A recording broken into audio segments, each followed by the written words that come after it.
Hi, I'm Antonia Dodge with Genius Awakening. I recently received a question on this very blog from a sensor person who's married to an intuitive. We were talking about the special needs of an intuitive, and her question was this. This is from Carol, and she says, "My husband is clearly an intuitive, and I am sensory.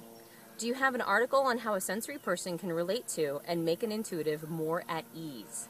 I just figured out that this difference is what makes for most of our discussion problems." That is an incredibly great question, and the reason why it's so fantastic is that this is a sensor person who's trying to meet an intuitive halfway, which is fantastic.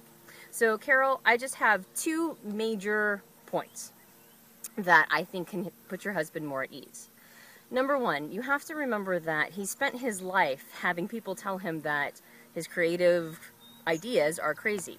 So the number one thing that you can do to put him at ease is when you guys are having, a conversation, he brings up an idea that sounds crazy to you, not shut him down. Hold some space for him. Maybe play with him a little bit. Even articulate. Sounds like a crazy idea to me, but let's talk about it for a little bit, so that the two of you can go back and forth on this idea. You might not have that much to share with him, but you could just be a sounding board. What you're really doing, though, is you're putting him at ease by not immediately calling him crazy for wanting to talk about this intuitive concept. And the second thing is understand that he's going to need that kind of conversation, and if you feel like you can't provide it, then be okay with him finding other creative outlets. Building friendships with people who are intuitive, maybe finding other people, maybe groups of people online or perhaps in real life, joining groups where he can have that kind of stimulating intuitive conversation that you can't provide.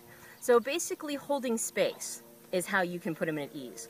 Holding space for what might sound like a crazy idea, but kind of playing with him on that level, and then holding space for him with getting his needs met in a real life context. So thank you very much for asking the question. I think it's a fantastic question.